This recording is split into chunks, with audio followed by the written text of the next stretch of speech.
Hi, everybody. Ian Bremmer here, and a quick take. It is Iran, of course, the war on Iran, where we're still paying a lot of attention. And the big news has been the 48-hour deadline. Trump said to the Iranians that you either open the strait or we're going to destroy your critical energy infrastructure. And the Iranian response was actually no, but if you do that, we're going to take out desalination plants across the Gulf, which aren't very well defended.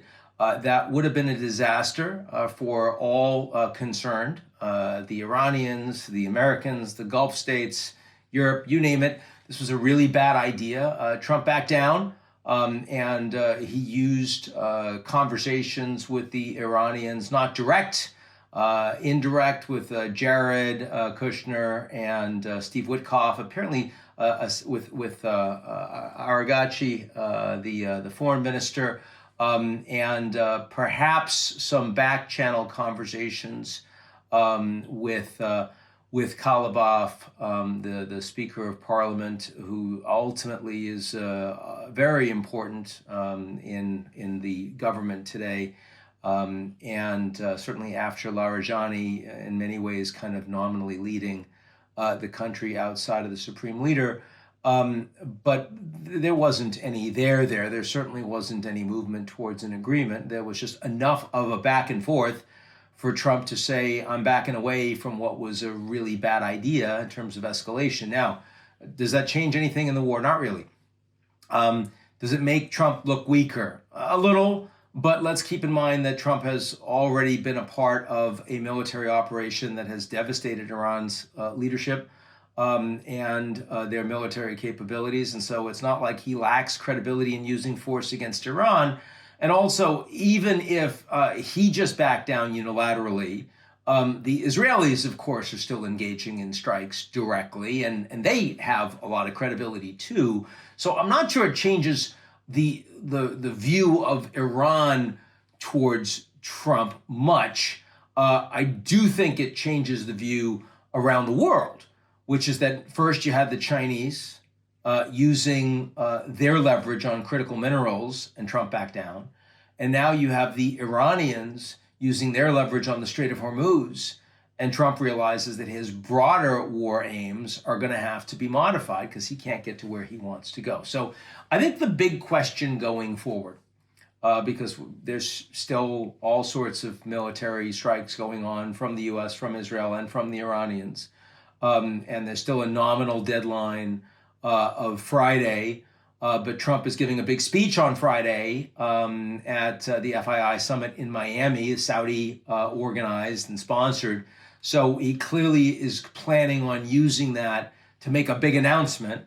And I suspect the big announcement is, how do you extend some form of talks with this regime, this existing regime in Iran that you haven't gotten rid of and you have no way to get rid of anytime soon, while the American troops are still being sent to the region for military planning. And they're not likely to get there until April 6th, 7th. That's the ships coming over, the expeditionary force from San Francisco. So Trump has good reason to talk the markets down. He has good reason at this point to continue to show more stability as opposed to more escalation, for his escalation effort having failed.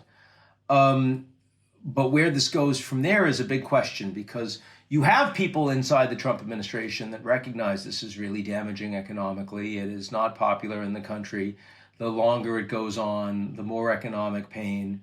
And you've already taken casualties. You're likely to take more, especially once the ground troops are there and likely to be deployed. So there are a lot of people inside the Republican Party and some inside Trump inner circle that would really like this to be a pause, a military pause, and eventually a ceasefire. And you know, that is that it's plausible, but it doesn't look like a win. It's hard to sell as a win. And you've got other things that eventually will distract, like Cuba. But the reality is Trump is going to have months of people in the United States dealing with economic pain on the back of this military episode that still has the same regime in place with a lot of leverage over the Strait. Now, the Iranians, I think, would like this outcome because they're making more money now than they have in a long time. We just saw that the Indians company Reliance bought a significant amount of Iranian oil at a much higher price than the Chinese were buying it, at a premium, which is a lot less than they could get it from Oman, for example. But it's a lot more than the Iranians have been making, and they'd like to continue doing that. And if they get a ceasefire, they can make a lot more money pumping out, shipping, and selling their oil in a high price environment. So that sounds, I think, good for them. The real question is, what do the Americans do when the ground forces are in place? And here, I can see Trump really wanting the big win. He couldn't get the Venezuela option in the near term, but could he get it in the long term? If he's going to get hammered in the midterms anyway, because you're going to have the high gas prices and the inflation on food and fertilizer and anything made of plastic and all this stuff playing through over months now, and the Fed not moving in the direction he wants to, without his nominee in place yet. Powell's still there for a while at least. All of this is bad for the midterms for Trump. But what can he do long term? How does this become a win? And I think from Trump's perspective, it's, I got to take the oil. If I can't get Venezuela near term, I get Venezuela long term. I take Kharg Island. I take the coastal areas on the Strait. I hold them. They can't then use their drones against the United States or ships that are going through. And the U.S. has control over the largest energy production in the world coming out of the U.S.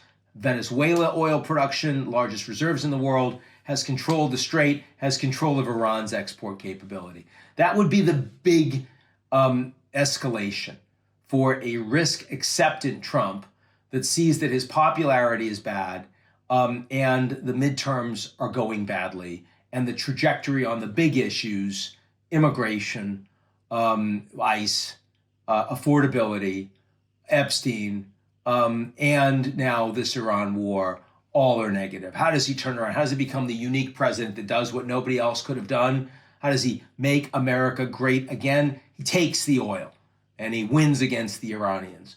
Of course, that's a wildly risky thing to do that risks blowing up the Gulf in a greater extent than it is right now, risks the Iranians going after the desalination plants and other civilian infrastructure in the Gulf states. And if they do that, then you're certainly going to have widespread panic of all of the expats living in the UAE, like 90% of their population. Are they going to still live there in that environment? Are they going to get the hell out of Dodge? It's a huge problem. So, the Gulf states do want the Americans to do more to defang the Iranians, particularly in terms of their ballistic missile capabilities and the like. But it's not clear that they want the Americans to take Kharg, to take the oil and try to hold it, because that has the potential to lead to the Iranians to go completely all in and for broke. And they have shown restraint so far. In fact, despite this war, there's been a lot of restraint from all sides compared to where it could have been in the first few weeks, which is astonishing to say, given that oil prices are way up and probably a couple thousand Iranians have died and you've got 1 million Lebanese displaced. It's all pretty bad, but it could get a lot worse. And decisions that could be taken by the Americans, the Israelis, and the Iranians in the coming days and weeks have the potential to make it so. So let's watch and see if we get to a pause. Let's watch and see if we have negotiations that happen in Pakistan going forward, which are presently being discussed in the coming week. And then let's see if any of that moves towards broader negotiations and maybe a ceasefire. That is, I think, not the most likely outcome today, but it is more plausible than it was 24 hours ago, in part because of Trump backing down on his self-imposed 48-hour deadline. That's it for me, and I'll talk to you all real soon.